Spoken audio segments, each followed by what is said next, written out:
नमस्कार, मी प्रतीक्षा. DNA मराठीमध्ये आपलं स्वागत. महाराष्ट्र कुस्तीगीर संघ व अहिल्यानगर यांच्या वतीनं 67वी वरिष्ठ गट राज्यस्तरीय गादी व माती कुस्ती स्पर्धा आणि महाराष्ट्र केसरी किताब लढत स्पर्धेचे बक्षीस वितरण माजी आमदार अरुणकाका जगताप, उपाध्यक्ष व आमदार संग्राम जगताप यांच्या हस्ते संपन्न झालं.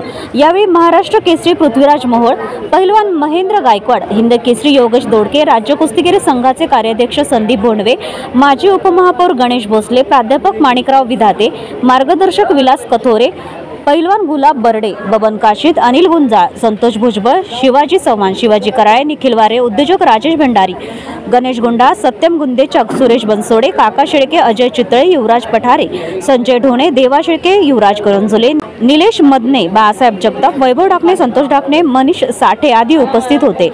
67वी महाराष्ट्र केसरी कुस्ती स्पर्धेतील गादी गटातील विजेत्या पहिलवानांना महिंद्रा थार बुलेट स्प्लेंडर व सोन्याची अंगठी देण्यात आली. तर 97 किलो वजन गटामध्ये प्रथम क्रमांक कालीचरण सोनलकर, द्वितीय क्रमांक बाळू बोडके, तृतीय क्रमांक ऋतुराज शेटके, ओमकार येळभर आदींचा समावेश आहे. तर महाराष्ट्र केसरी कुस्ती स्पर्धेचा किताब पृथ्वीराज मोहोळ यांना महिंद्रा थार ही गाडी देऊन करण्यात आला. 97 किलो वजन माती गटामध्ये प्रथम क्रमांक रोहन पवार, द्वितीय क्रमांक विजय बिचकुले, तृतीय क्रमांक अर्जुन काळे, तर 125 किलो वजन गटामध्ये साकेत यादव, सुहास घोडगे यांना सन्मानित करण्यात आलं.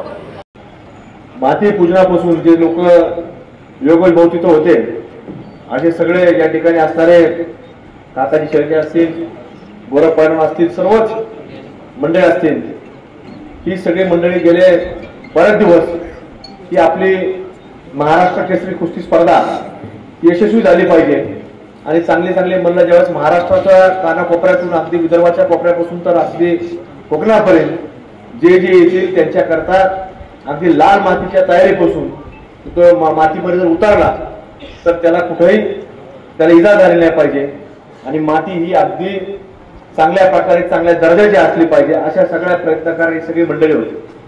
माती पूजाचा कार्यक्रम झाल्यानंतर यांनी चांगलं नियोजन केलं. प्रत्येक व्यक्तीने सोशल मीडियाच्या माध्यमातून त्याची जनजागृती केली आणि महाराष्ट्राच्या कानाकोपऱ्यातला माणूस जसं आपण लाईव्ह केलं ते महाखेळच्या माध्यमातून ते देखील अनेक लोकांनी पाहिलं. लाईव्ह देखील बरेच लोक पाहत होते आणि सगळं चित्रीकरण झालं. चित्रीकरणाच्या माध्यमातून देखील आपण सर्वांनी गोष्टी पाहिल्या.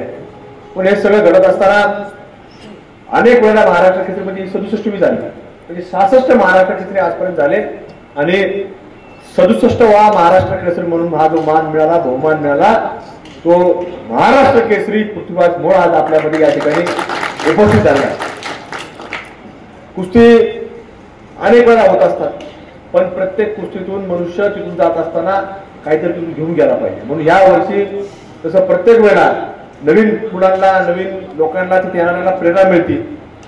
जो प्रेक्षक वर्ग येतो तो प्रेक्षक पाहतो, पाहिल्यानंतर बरेच लोक त्याच्यातून प्रेरणा घेऊन बाहेर जातात. जरी तो पाहिला नाही झाला पण त्याच्या काही चुकीच्या गोष्टी घडत असतील, चुकीच्या काही गोष्टी त्याला व्यस्त असतील, त्याच्यात निश्चित काही लोक बदललेले देखील आम्हाला पाहायला मिळतं. तसं अनेक लोक सांगतात की आम्ही ह्या वर्षी महाराष्ट्र केसरीला इथं गेलतो, तिथं गेलतो, ते पाहिल्यानंतर आम्हाला त्याच्यातनं प्रेरणा मिळाली आणि आम्ही आता गोष्टी बसून बाजूला झालेल्या. आणि म्हणून कुस्ती फक्त खेळण्यापुरतं नाही, महाराष्ट्र केसरीमध्ये पाहण्याकरता आला प्रेक्षक वगैरे जरी प्रेक्षक असला तरी ते बरेच लोक तिथून चांगला विचार घेऊन जातात आणि त्यामुळं या महाराष्ट्र केसरीचं ते वैशिष्ट्य आहे.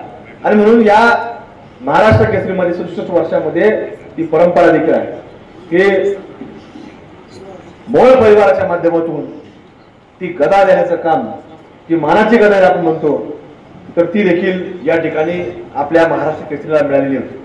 आणि म्हणून ती देखील जरी त्या कुटुंबात जरी असले तरी त्याला स्वतःचं कार्यकर्तृत्व सिद्ध करावं लागतं आणि पृथ्वीराज पैलवाननी ते सगळ्या हजारो नाही लाखो प्रेक्षकांसमोर ते सिद्ध देखील केलेलं आहे.